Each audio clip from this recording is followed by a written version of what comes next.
নমস্কাৰ, মই অমৰজ্যোতি বৰ্মন প্ৰথমে আপোনালোকক স্বাগতম জনাইছোঁ মই অন্যতম ভিডিঅ'লৈ।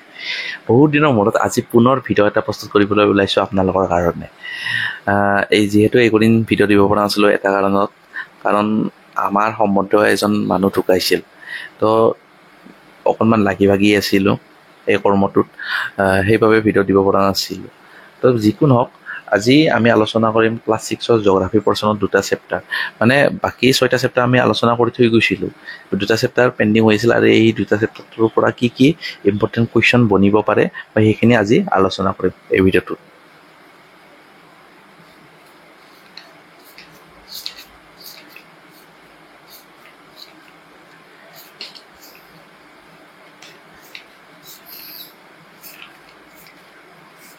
আচ্ছা, তো আজি আলোচনা কৰিম অসম জলবায়ু, প্ৰাকৃতিক উদ্ভিদ, বন্যপ্ৰাণী আৰু কৃষি। এই চেপ্টাৰটোৰ পৰা কি কি ইম্পৰ্টেণ্ট কুৱেশ্যন বনিব পাৰে সেইখিনি আজি আলোচনা কৰিম। বৰ বেছি ডিপলি নাযাওঁ, ডিপলি মানে গ'লে আপোনালোকৰ যিহেতু এমাহ আছে মাজতে, এমাহ আপোনালোকৰ ঢুকি নাপাব যদি ডিপলি যাওঁ, ইয়াতে বাজি থাকিব আপোনালোকে, বুজি পাইছেনে? চাওক, ইয়াত আহিব লগা যিকেইটা ইম্পৰ্টেণ্ট আছে সেইখিনিয়ে মই আপোনালোকক বাছি ওলাম, আপোনালোকে সেইখিনি চাই গ'লে আপোনালোকৰ হৈ যাব। প্ৰথমতে মই ইয়াত হাইলাইট কৰি থৈছিলোঁ, ইয়াৰ পৰা এনেকুৱা বনিব পাৰে থৰ মৰুভূমিখন ক'ত অৱস্থিত, আপোনালোকে লিখিব লাগিব ৰাজস্থানত। এইটো ইয়াৰ পৰা এইটো কুৱেশ্যনে বনিব পাৰে, তাৰ বাহিৰে বেলেগ একো নবনায়। মানে ওৱান ডে এক্সামৰ কাৰণে বহুত বেছি একদম ডিপলি নাযায় আৰু সেনেকুৱা। চাওক, এইটো চাওক, অসমৰ জলবায়ু নাতিশীতোষ্ণ। মানে কেনেকুৱা, অসমৰ জলবায়ু না গৰম বেছি না ঠাণ্ডা বেছি, বুজি পাইছেনে? এইটো ইয়াক তাৰ বাবে কোৱা হয় নাতিশীতোষ্ণ। কি কাৰণত নাতিশীতোষ্ণ? তোমালোকে ইতিমধ্যে আগৰ পাঠত পাই আহিছা যে কৰ্কটক্ৰান্তি ৰেখাডাল অসমৰ চুবুৰীয়া ৰাজ্য ত্ৰিপুৰাৰ মাজ অংশৰে পাৰ হৈ গৈছে। মানে আমি গমেই পাইছিলোঁ ট্ৰপিক অফ কেঞ্চাৰ ক'ত গৈছিল, আমি ইনকে গুজৰাটৰ পৰা আদি কৰি একদম আমাৰ ত্ৰিপুৰা আৰু মিজোৰামত কি কৰিছে, কাট খাই গৈছে, হয়নে নহয়? ঠিক তাৰ উত্তৰে প্ৰায় 24 ডিগ্ৰী উত্তৰ আৰু 28 ডিগ্ৰী উত্তৰ অক্ষাংশৰ মাজত অসম অৱস্থিত। কিমান ডিগ্ৰী? 24 ডিগ্ৰী আৰু 28 ডিগ্ৰীৰ অক্ষাংশৰ মাজত আমাৰ অসম অৱস্থিত। সেইবাবে অসমৰ জলবায়ু কি হৈছে, নাতিশীতোষ্ণ। এইটো প্ৰায় ইম্পৰ্টেণ্ট কুৱেশ্যন আহিব পাৰে। অসমৰ জলবায়ুৰ দেশ বুলি দি দিয়ে, খালী ঠাই পূৰণ কৰিবলৈ দিয়ে, আপোনালোকে লিখিব লাগিব নাতিশীতোষ্ণ। অসমৰ দক্ষিণ এছিয়াৰ মৌচুমী জলবায়ুৰ অন্তৰ্গতৰ বাবে ইয়াত ক্ৰান্তীয় মৌচুমী জলবায়ুৰ প্ৰভাৱ দেখা যায়। মানে কি, অসমৰ জলবায়ু কি হৈছে, দক্ষিণ এছিয়া মৌচুমী জলবায়ুৰ অন্তৰ্গত, হয় না? তাৰ বাবে কি হৈছে, ক্ৰান্তীয় মৌচুমী জলবায়ুৰ প্ৰভাৱ দেখা যায়। গতিকে ৰাজ্যখনৰ দক্ষিণ পশ্চিম মৌচুমী বতাহ, উত্তৰ পূব মৌচুমী বতাহ, অসমৰ চাৰিওফালে থকা পৰ্বত, পাহাৰ, মালভূমি, খাল, বিল, জলাশয় আদি প্ৰভাৱত অসমত এক নিৰ্দিষ্ট জলবায়ু বিৰাজ কৰে। মানে ইয়াত কি কৈছে, যিহেতু আমাৰ অসম হৈছে এইখন অসম, ইয়াত চাৰিওফালে পাহাৰেৰে আগুৰি আছে, হয় নে নহয়? আৰু বাকী অসমখন কেনেকুৱা দেখাৰ, এটা বাতিৰ নিচিনা। এই মানে অৰুণাচল, এই ভূটান, অৰুণাচল, এনেকে একদম নাগালেণ্ড, মিজোৰাম, ত্ৰিপুৰা, এইবিলাক মণিপুৰ এইবিলাক লগ লাগি এইবিলাক চব পাহাৰীয়া অঞ্চল। বাকী মাজত আছে অসমখন সেইবাবে বাতিৰ নিচিনা। তো ইয়াত কি কয়, এইটো হৈছে আমাৰ বংগোপসাগৰ আৰু এইটো হৈছে আমাৰ আৰৱ সাগৰ। ইয়াৰ পৰাও যিহেতু সাগৰৰ পৰা প্ৰায় বতাহবিলাক বলি থাকে, এই বতাহবিলাক যিহেতু এনেকৈ যায়, ইয়াত খুন্দা মাৰে, এই পাহাৰবিলাকত খুন্দা মাৰে, তাৰপিছত এনেকৈ যায়। এই সাগৰীয়া বতাহৰ বাবে অসমৰ জলবায়ু কি হৈছে, দক্ষিণ এছিয়া মৌচুমী জলবায়ুৰ অন্তৰ্গত। মেঘালয় অসমৰ এক চুবুৰীয়া ৰাজ্য, হয়নে নহয়? দক্ষিণ পশ্চিম মৌচুমীৰ বতাহৰ বাবে মেঘালয়ৰ মৌচিনৰামত পৃথিৱীৰ ভিতৰত সৰ্বোচ্চ বৰষুণ হয়। মানে কি, দক্ষিণ পশ্চিম মৌচুমীৰ বতাহৰ বাবে কি হয়, মেঘালয় যিটো মৌচিনৰাম ঠাই আছে সেইখিনি পৃথিৱীৰ ভিতৰত আটাইতকৈ বৰষুণ হোৱা ঠাই। আৰু এই বৰষুণৰ পৰিমাণ বছৰি প্ৰায় 1250 চেণ্টিমিটাৰ। এইটো এটা ইম্পৰ্টেণ্ট পইণ্ট আহিব পাৰে আপোনালোকৰ এক্সামত। আৰু বাকী এইবিলাক কুৱেশ্যন কেতিয়াবা সোধে, খাৰিফ শস্য কোনবোৰ, ৰবি শস্য কোনবোৰ, এইবিলাক আহিব পাৰে। বা খাৰিফ শস্যৰ কোনটো মাহৰ পৰা কোনটো মাহলৈকে তাৰমানে ৰোপণ কৰা হয়, ৰবি শস্য কোনটো মাহৰ পৰা কোনটো মাহলৈকে ৰোপণ কৰা হয়, এইবিলাক ধৰণৰ কুৱেশ্যন আহিব। খাৰিফ শস্য কোনবোৰ? ধান, মৰাপাট, মাকৈ, কুঁহিয়াৰ, এইবিলাক আমি কি কওঁ, খাৰিফ শস্যতে আমি ধৰা হয়। আৰু এই খাৰিফ শস্যটো মাৰ্চৰ পৰা জুনৰ মাহলৈকে আমি ৰোপণ কৰিব পাৰোঁ। মাৰ্চ মাহত আমি আৰম্ভ কৰোঁ, জুনত আমাৰ এইখিনি শেষ কৰিব পাৰোঁ। মানে কাটিব পৰা হৈ যায় আৰু ৰবি শস্য কোনবোৰ ৰবি শস্য যিবিলাক আছে বুট আছে মটৰ আছে ঘেঁহু এইবিলাক হৈছে ৰবি শস্য এইবিলাক কোনটো মাহৰ পৰা কোনটো মাহলৈকে ৰোৱা হয় এইটো হৈছে অক্টোবৰৰ পৰা মাৰ্চ মাহৰ ভিতৰলৈকে মানে ৰোৱা হয় অক্টোবৰত ৰোপণ কৰে আৰু মাৰ্চ মাহত তাৰমানে খেতি উঠি যায় আৰু তো ইয়াত চাব লগা আৰু ইয়াত কি আছে এইটো চাওক ক্ৰান্তীয় চিৰসেউজীয়া উদ্ভিদ ক্ৰান্তীয় চিৰসেউজীয়া উদ্ভিদ আমাক সুধিব পাৰে যে কোন কোন উদ্ভিদ ক্ৰান্তীয় চিৰসেউজীয়া উদ্ভিদত পৰে কোনবোৰ হৈছে নাগেশ্বৰ হওক হলং হওক হলক হওক চিচু হওক গামেৰি হওক অগৰু হওক এইবিলাক আমি উদ্ভিদক আমি ক্ৰান্তীয় চিৰসেউজীয়া উদ্ভিদত ভাগ কৰিব পাৰোঁ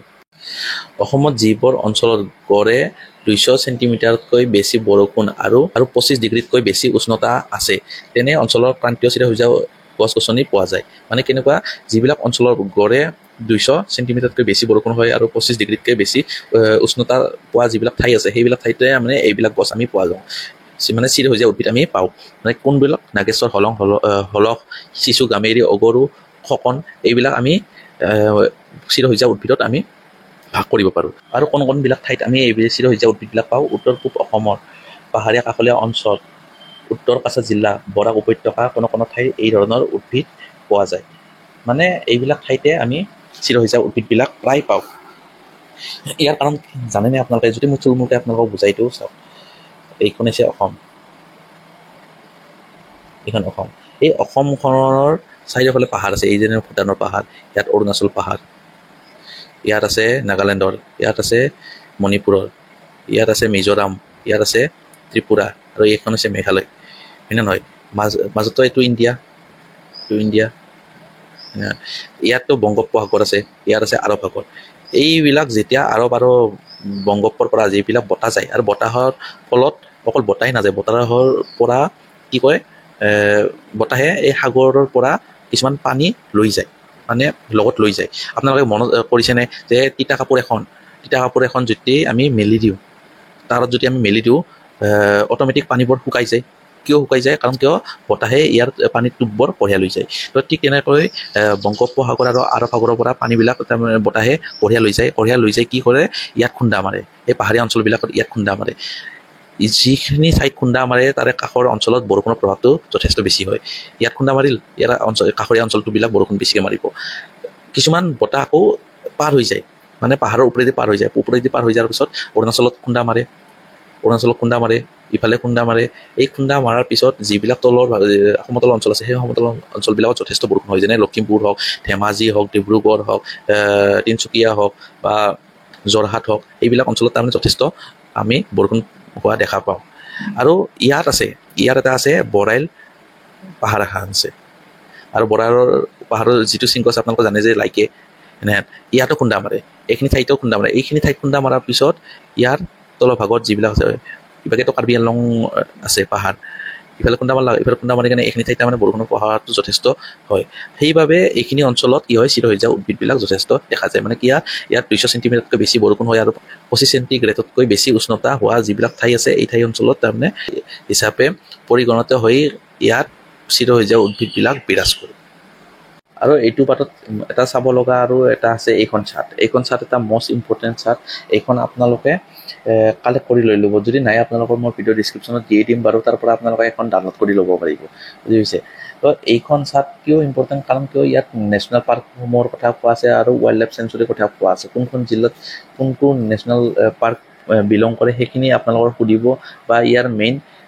যোনটো এনিমেল আছে সেইখিনি এনিমেলৰ কথাও আপোনালোকক সুধিব যে কাজিৰঙা কিহৰ কাৰণে বিখ্যাত বা মানস ৰাষ্ট্ৰীয় উদ্যান কিহৰ কাৰণে বিখ্যাত এনেকুৱা ধৰণৰ প্ৰশ্ন আপোনালোকৰ সুধিব পাৰে বা গৰম পানী যিবিলাক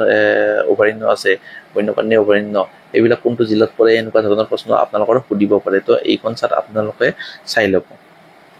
বুজি পাইছে আমাৰ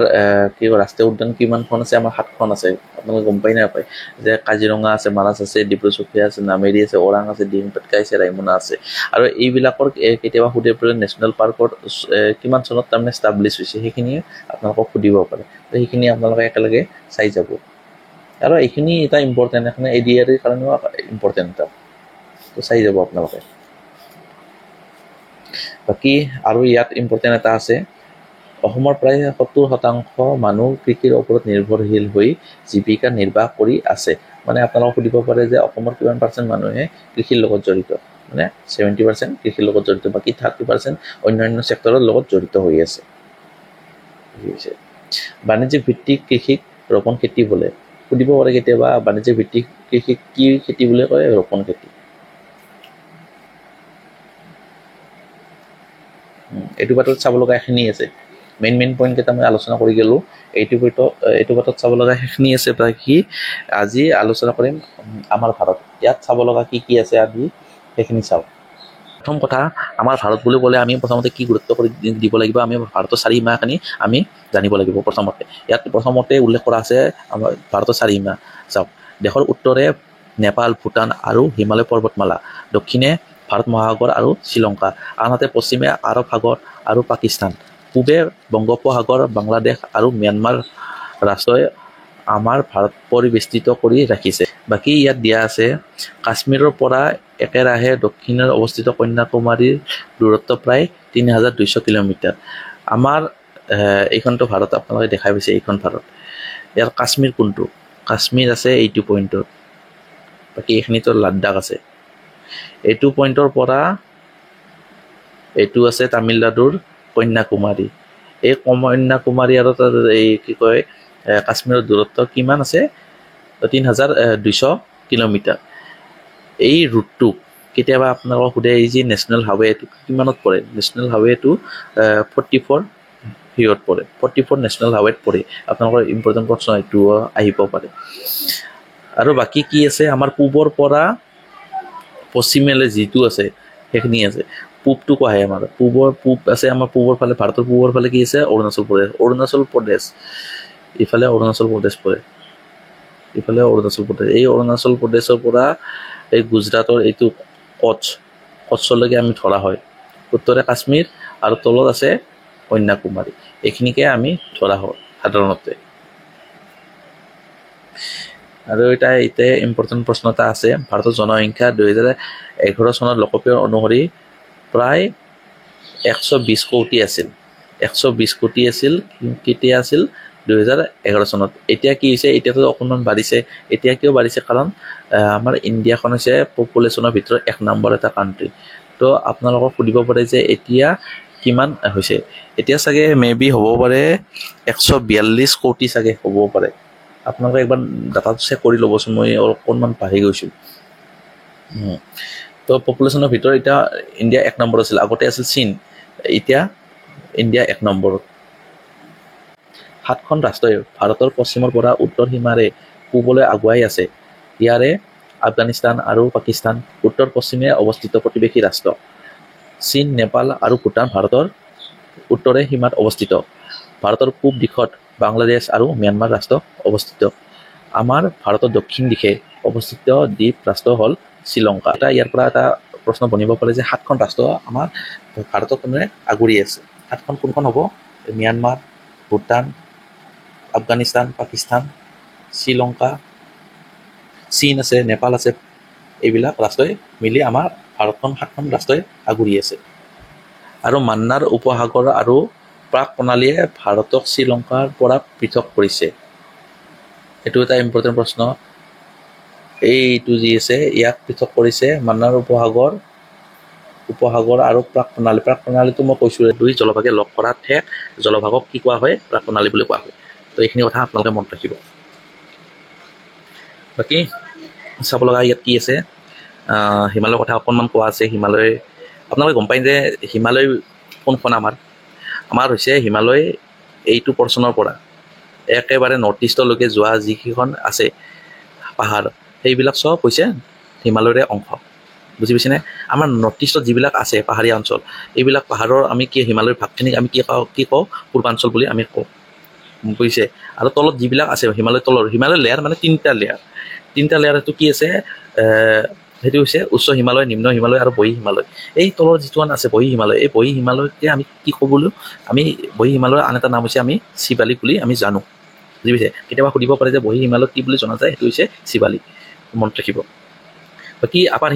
হিমালয় যিটো উচ্চ হিমালয় আছে এই উচ্চ হিমালয়ত কিছুমান ইম্পৰ্টেণ্ট পাহাৰ পৰ্বত আছে মানে কোনবিলাক আছে আমাৰ পৃথিৱীৰ উচ্চতম শৃংগ যিবিলাক আছে মাউণ্ট এভাৰেষ্ট এই আপাৰ হিমালয়তে আমি দেখা পাওঁ মাউণ্ট এভাৰেষ্ট কাঞ্চনজংঘা ধৱলগিৰি অন্নপূৰ্ণ এইবিলাক যিবিলাক পাহাৰ আছে সেইবিলাক পাহাৰতে আমি আপাৰ হিমালয়ত আমি দেখিবলৈ পাওঁ কাশ্মীৰৰ নংগা পৰ্বতৰ পৰা অৰুণাচল প্ৰদেশৰ পূব প্ৰান্তলৈকে হিমালয় পৰ্বতমালা বিস্তৃত হৈ আছে ইয়াৰ ঠাল ঠেঙুলিয়ে ভাৰতৰ উত্তৰৰ পাৰ্বত্য অঞ্চলৰ গঠিত বুজি পাইছে ভাৰতৰ উত্তৰ পাৰ্বত্য অঞ্চল কিহেৰে ঠাল ঠেঙুলিৰে গঠিত মই কৈছোঁ নহয় যে আমাৰ হিমালয়খন ইয়াৰ পৰা আৰম্ভ হৈ একেবাৰে এই প্ৰান্তলৈকে আছে আৰু এই প্ৰান্তৰ যিবিলাক সৰু সৰু পৰ্বতমালা আছে সেইবিলাক চব হিমালয়ৰে এটা অংশ হিমালয় পৃথিৱীৰ সৰ্বোচ্চ পৰ্বতমালা ভাৰতৰ উত্তৰ সীমাত ই প্ৰাচীৰৰ দৰে থিয় হৈ আছে উচ্চতা অনুসৰি হিমালয় তিনিটা ভাগত ভাগ কৰা হৈছে সেইকেইটা হ'ল উচ্চ হিমালয় নিম্ন হিমালয় আৰু বহি হিমালয় হিমালয় পৰ্বতৰ একেবাৰে দক্ষিণ পিনে থকা তুলনামূলকভাৱে চাপৰ পৰ্বত শাৰীয়ে বহি হিমালয় কোনবিলাক দক্ষিণে যিবিলাক আছে পৰ্বত এই পৰ্বত শ্ৰেণীটোক কি কোৱা হয় এইটোক কয় বহি হিমালয় মানে যিটো লেয়াৰ আছে দক্ষিণে থকা মানে কোনটো এইটো নৰ্থৰ ভাগে আছে এইটো দক্ষিণে যিটো এইডাল যি আছে এইডালকে কোৱা হয় বহি হিমালয় এই শাৰী পৰ্বত পশ্চিম অংশক চিবেলিক হিমালয় বোলা হয় আমি জানো যে বহি হিমালয় কি বুলি কয় অলপ আগতে কৈছিলোঁ যে চিবেলিক বুলি কোৱা হয় পূবৰ অংশ ভূটানৰ পৰা অৰুণাচল প্ৰদেশ নাগালেণ্ড মণিপুৰ হৈ মিজোৰামলৈকে বিস্তৃত হৈ আছে এই অংশ কোনোৱে পূৰ্বাঞ্চল বুলিও কয় আমি যিবিলাক নৰ্থ ইষ্টৰ পাহাৰ পৰ্বত আছে সেইবিলাক পৰ্বতক আমি পূৰ্বাঞ্চল বুলি আমি জানো বহি হিমালয় উত্তৰে মজলীয়া উচ্চতাৰ পৰ্বত শাৰী নিম্ন হিমালয়ৰ শ্ৰেণীভুক্ত কৰা হৈছে এই অঞ্চলতে কাশ্মীৰ উপত্যকা কুলু মানালী নানিতাল মছুৰী দাৰ্জিলিং আৰু নেপাল কাঠমাণ্ডু আদি স্বাস্থ্যকৰ স্থানসমূহ অৱস্থিত এইবিলাক সমূহত কি বহি হিমালয় যিবিলাক আছে উত্তৰে মজলীয়া যিবিলাক উচ্চতা পৰ্বত শাৰী আছে এই পৰ্বত শাৰীত কিবিলাক আছে কোনবিলাক স্থান আছে কুলু মানালী নানিতাল মছুৰী দাৰ্জিলিং এইবিলাক বহি হিমালয়ৰ অন্তৰ্গত বুজি পাইছে নিম্ন হিমালয় উত্তৰে উচ্চ বা বৃহৎ হিমালয় পৰ্বতশ্ৰেণী অৱস্থিত ইয়াৰ নেপাল অংশত থকা মাউণ্ট এভাৰেষ্ট কাঞ্চনজংঘা ধৱলগিৰি অন্নপূৰ্ণা ভাৰতৰ অংশত থকা নংগা পৰ্বত আৰু তিব্বত অংশত থকা নামচা বাউৰা আদি উল্লেখযোগ্য শৃংগ এই শাৰী পৰ্বতৰ উচ্চ অংশ সদায় বৰফেৰে আৱৰি আছে ইয়াত থকা গংগোত্ৰী আৰু যমুনেত্ৰী নামৰ হিমবাহৰ পৰা ক্ৰমে গংগা আৰু যমুনা নৈৰ উৎপত্তি হৈছে কৈলাশ পৰ্বত আৰু মান সৰোবৰ এই অঞ্চলতে অৱস্থিত তেনে এই অঞ্চলত থকা হিমবাহৰ পৰা উৎপত্তি হোৱা সিন্ধু নদী পশ্চিমলৈ আৰু ব্ৰহ্মপুত্ৰ নদীৰ পূবলৈ বৈ আহিছে এইটো এটা ইম্পৰ্টেণ্ট প্ৰশ্ন আপোনালোকৰ বনিব পাৰে যে পৃথিৱীৰ সৰ্বোচ্চ শৃংগ মাউণ্ট এভাৰেষ্ট নেপালৰ অন্তৰ্গত মানে নেপালতহে কি আছে মাউণ্ট এভাৰেষ্টখন আছে আপোনালোকে ভাৰত বুলি আপোনালোকে লিখি নিদিব আৰু ই কোনটো হিমালয়ৰ অন্তৰ্গত বৃহৎ হিমালয়ত অন্তৰ্গত এইটো ইয়াৰ উচ্চতা ৮,৮৪৮ মিটাৰ ১৯৫৩ চনত ১৯ মে'ত এডমাৰ্ড হিলাৰী আৰু টেনজিং নৰগেই প্ৰথমে এই শৃংগ আহৰণ কৰিছিলে আপোনালোকৰ এইটো এটা ইম্পৰ্টেণ্ট প্ৰশ্ন এইটো আহিব পাৰে যে কোন দুজন ব্যক্তি এইটো হৈছে এডমাৰ্ড হিলাৰী আৰু টেনজিং নৰগেই বাকী ইয়াত আৰু এটা ইম্পৰ্টেণ্ট আছে ইয়াত চাব লগা আছে গংগা আৰু ব্ৰহ্মপুত্ৰ নদীৰ মুখত সৃষ্টি হোৱা সুন্দৰবন পৃথিৱীৰ বৃহত্তম বদ্বীপ আপোনালোকৰ আহিব পাৰে যে সুন্দৰবন যিটো ডেল্টা আছে সেই ডেল্টাটো ক'ত আছে সেইটো হৈছে বাংলাদেশত আছে আৰু যিটো ডেল্টাটো বনাইছিল কোন দুখন নদী হৈছে গংগা আৰু ব্ৰহ্মপুত্ৰ নদী মুখত সৃষ্টি হৈছিল এই সুন্দৰবন ডেল্টা ক'ত আছে বাংলাদেশত আছে মনত ৰাখিব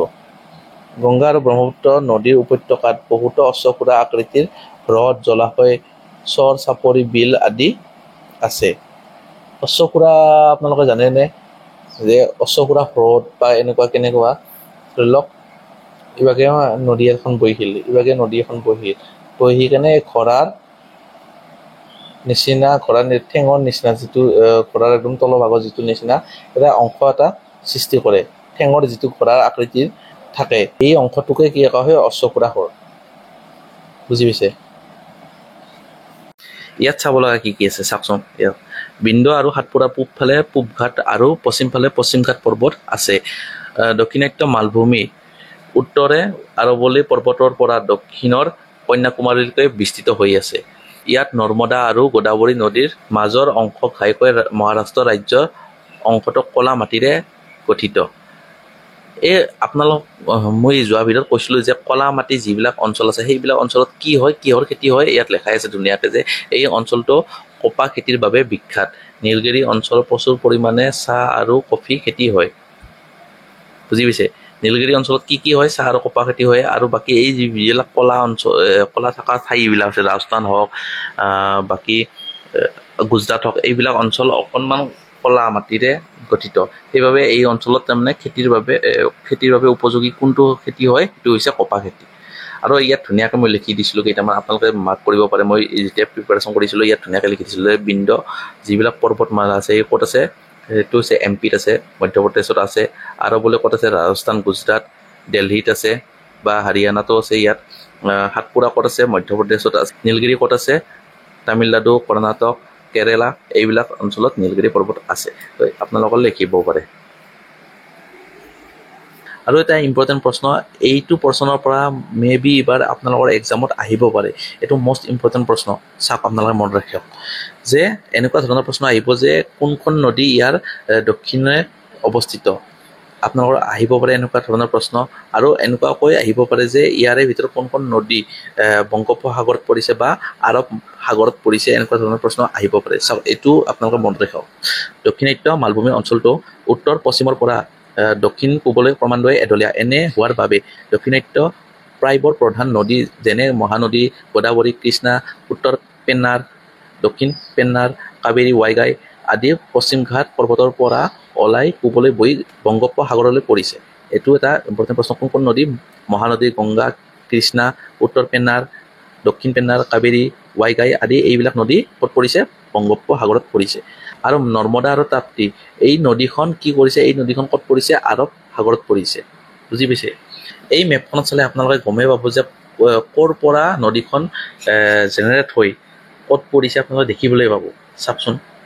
ইয়াত চাওক, নৰ্মদা আৰু তাপ্তিৰ কথা কৈছিলে। নৰ্মদা আৰু তাপ্তি ক'ৰ পৰা হৈছে, সাতপুৰা যিখন পৰ্বত আছে তাৰ পৰা পৰ্বতৰ অৰিজিন হৈ ক'ত পৰিছে, আৰৱ সাগৰত। এখন হৈছে নৰ্মদা, এখন হৈছে তাপ্তি। বাকী যিবিলাক আছে গোদাবৰী হওক, মহানদী হওক, বাকী কৃষ্ণা হওক, কাবেৰী হওক, এইবিলাক চব ক'ত পৰিছে, বংগোপসাগৰত পৰিছে। বুজি পাইছে? তো মেপখনো আপোনালোকে চাব পাৰে। DLEDত একদম সৰু সৰু প্ৰশ্ন কিছুমান আহে, আপোনালোকে সৰু সৰু বস্তুখিনি চাই যাব। মই যিমান পাৰোঁ সেইখিনি আপোনালোকক ওলাই দি দিছোঁ। তথাপিও আপোনালোকৰ এনেকুৱা ধৰণৰ প্ৰশ্ন আহিব পাৰে, চুনামি কিহৰ ফলত হয়, সাগৰৰ তলিত হোৱা আগ্নেয়গিৰি উদগীৰণ বা ভূমিকম্পৰ ফলত সৃষ্টি হোৱা বিশাল সাগৰীয় ঢৌকে কি কয়, চুনামি বোলে। কেতিয়াবা আপোনালোকৰ প্ৰশ্ন আহিব যে আটাইতকৈ বেছি চুনামি হোৱা অঞ্চল কোনবিলাক, সেইটো হৈছে জাপান। বুজি পাইছেনে? আৰু সুধিব পাৰে চুনামিৰ আপোনালোকৰ অৰ্থ সুধিব পাৰে, আপোনালোকে মনত ৰাখি যাব। বাকী আপোনালোকে এইটোতো গমেই পাইছে যে আমাৰ ভাৰত 28খন ৰাজ্য আৰু 8খন কেন্দ্ৰীয় শাসিত অঞ্চলৰে গঠিত। মানে কি, ইউনিয়ন টেৰিটৰী যিকেইখন আছে 8খন আছে, বাকী কেইখন ৰাজ্য কেইখন আছে 28খন। এইটো এটা ইম্পৰ্টেণ্ট প্ৰশ্ন, সৰু সৰু প্ৰশ্ন আহিব পাৰে। সৰু সৰু প্ৰশ্নবিলাকে আহে বেছিভাগ, মেক্সিমাম। 8খন কেন্দ্ৰীয় শাসিত অঞ্চল কোনবিলাক, দিল্লী আছে, চণ্ডীগড় আছে, পণ্ডিচেৰী আছে, আন্দামান নিকোবৰ দ্বীপপুঞ্জ আছে, লক্ষদ্বীপ আছে, দাদৰ নগৰ হাভেলী আছে, দমন এণ্ড দিউ আছে, লাডাখ আছে, জম্মু কাশ্মীৰ আছে। এইবিলাক হৈছে কেন্দ্ৰীয় শাসিত অঞ্চল। আৰু আপোনালোকে এই ইউনিয়ন টেৰিটৰীবিলাকৰ ভিতৰত আপোনালোকে ইয়াৰ কেপিটেলবিলাকো মনত ৰাখিব। মানে কোনটো অঞ্চল, কোনটো ইয়াৰ কেপিটেল আপোনালোকে মনত ৰাখিব। যেনে লাডাখৰ কেপিটেল কি, লাডাখৰ কেপিটেল হৈছে লে। যোৱাবাৰ আমাৰ আহিছিল জম্মু এণ্ড কাশ্মীৰৰ কেপিটেল কি, আৰু উইণ্টাৰত কোনটো, উইণ্টাৰত হৈছে জম্মু। এনেকুৱা ধৰণৰ প্ৰশ্ন আহিব পাৰে। বা দিল্লীৰ কেপিটেল কি, দিল্লীৰ কেপিটেলটো হৈছে দিল্লী। তো এনেকুৱা ধৰণৰ প্ৰশ্ন আপোনালোকৰ আহিব পাৰে। আৰু এটা ইম্পৰ্টেণ্ট প্ৰশ্ন ইয়াত আছে, আপোনালোকে গম পায় যে আমাৰ চৰকাৰৰ কিছুমান চৰকাৰী ভাষা আছে। এই চৰকাৰী ভাষা যিবিলাক স্বীকৃতিপ্ৰাপ্ত, কাগজে কলমে লিখিব পৰা, সেইবিলাক ভাষা আমাৰ কেইটা আছে, মাত্ৰ 22টা আছে। তাৰে ভিতৰত আমাৰ অসমীয়াও আছে, বড়োও আছে। আমালোকক সুধিব পাৰে যে কেতিয়াবা এনেকৈ দিব পাৰে, ৰাভা, কাৰ্বি, মিচিং, অমুক, বড়ো, ইয়াৰে ভিতৰত কোনটো আমাৰ চৰকাৰী স্বীকৃতিপ্ৰাপ্ত ভাষা। তো আপোনালোকে লিখিব লাগিব বড়ো। বড়ো ভাষা বা অসমীয়া ভাষা কেতিয়া স্বীকৃতি হৈছে, আপোনালোকে সেইবিলাক অকণমান নেটৰ পৰা চেক কৰি লৈ ল'ব, আহি যায় কেতিয়াবা প্ৰশ্ন। আৰু এটা ইম্পৰ্টেণ্ট প্ৰশ্ন মই আলোচনা কৰিবলৈ পাহৰি গৈছোঁ, এতিয়া মই কৈ দিছোঁ। চাওক, উত্তৰ ভাৰতৰ সমভূমি অংশ ৰাজস্থানত থৰ মৰুভূমি অৱস্থিত। ক'ত আছে থৰ মৰুভূমি হৈছে, সেইটো ৰাজস্থানত আছে। আৰু এই অঞ্চলৰ লুণীয়া পানী প্ৰধান নদী আৰু চম্বল বৃহৎ লুণীয়া পানীৰ হ্ৰদ। সুধিব পাৰে যে চম্বল লুণীয়া পানীৰ হ্ৰদটো ক'ত অৱস্থিত, সেইটো হৈছে ৰাজস্থানত। আহিব পাৰে এনেকুৱা ধৰণৰ প্ৰশ্ন। আজি এই পাঠটো যিখিনি ইম্পৰ্টেণ্ট প্ৰশ্ন আছে বা এই দুটা চেপ্টাৰৰ যিখিনি MCQ টাইপ এক্সামৰ মষ্ট প্ৰবেবিলিটি অহা চান্স আছে সেইখিনি প্ৰশ্ন আমি আলোচনা কৰিলোঁ বাকী নেক্সট ক্লাছত আমি আলোচনা কৰিম ইতিহাস ইয়াৰ যিখিনি হিষ্টৰী আছে সেইখিনি আমি আলোচনা কৰিম মানে এই সিৰিজটো কেনেকুৱা হ'ব আপোনালোকক জনাই দি আছোঁ ক্লাছ 6 to 8 খিনিয়ে আমি ফ'কাছ কৰিম মানে মেক্সিমাম প্ৰশ্ন উত্তৰ আপোনালোকৰ ক্লাছ 6 পৰা 8 যিখিনি CRT কিতাপ আছে তাৰ পৰাই তাৰমানে লোৱা হয় ছ'চিয়েল চায়েন্সখিনি আলোচনা কৰিম জেনেৰেল চায়েন্সখিনি আলোচনা কৰিম তাৰ যিখিনি আছে আমি ফুল চিলেবাছ ৱাইজ আমি আলোচনা কৰিবলৈ চেষ্টা কৰিম তো যিখিনি শিকাম সেইখিনি আপোনালোকে ভালকৈ চাই যাব বা মই আৰু সেলফ ষ্টাডিও দৰকাৰ আপোনালোকে ৰৈ নাথাকিব যে ভিডিঅ'টো অহা নাই মই ৰৈ আছোঁ এনেকুৱা নহয় আপোনালোকে সেলফ ষ্টাডিও কৰাটো দৰকাৰ পাৰে যদি আপোনালোকে কিতাপবিলাক কালেকশ্যন কৰি লওক কালেকশ্যন কৰি আপোনালোকে নোট ডাউন কৰি দেখি যাব নোট ডাউন মানে কি আপোনালোকে হাইলাইট কৰি যাব আৰু পুৱা আৰু গধূলি আপোনালোকে ৰিভিজন কৰিব আৰু ইতিমধ্যে আপোনালোকৰ আধা কাম কমপ্লিট হৈছে মানে ই বুকৰ আধা কাম কমপ্লিট হৈছে ই বুকখন যেনেকুৱা ধৰণৰ বনাইছোঁ আপোনালোকৰ এক্সামত তেনেকুৱা ধৰণৰ প্ৰশ্ন আহিব মানে আমি 20 জন ল'ৰা ছোৱালী যিবিলাক আছে আমাৰ ছিনিয়ৰ হওক বা আমাৰ বেটছৰ হওক এইবিলাক গোটেইকেইটাই মিলি আমি ই বুকখন ডিজাইন কৰিছোঁ তো এতিয়া কম্পিউটাৰ জনা দুজন ল'ৰা আছে দুজন ল'ৰাক হায়াৰ কৰিছোঁ তেওঁলোকে এতিয়া টাইপিং কৰি আছে গোটেইখিনি কাম মানে শেষ হোৱা নাই অলপ আছে পেণ্ডিং হৈ সেইখিনি শেষ হৈ যোৱাৰ পিছত সেইখিনি আপোনালোকৰ মাজলৈ এৰি দিম ই বুকখন তো আজি ভিডিঅ'টো ইমানেই আছিল আশা কৰিছোঁ আপোনালোকে ভাল পাইছে যদি ভাল পাইছে এটা কমেণ্ট কৰি জনাই দিব ধন্যবাদ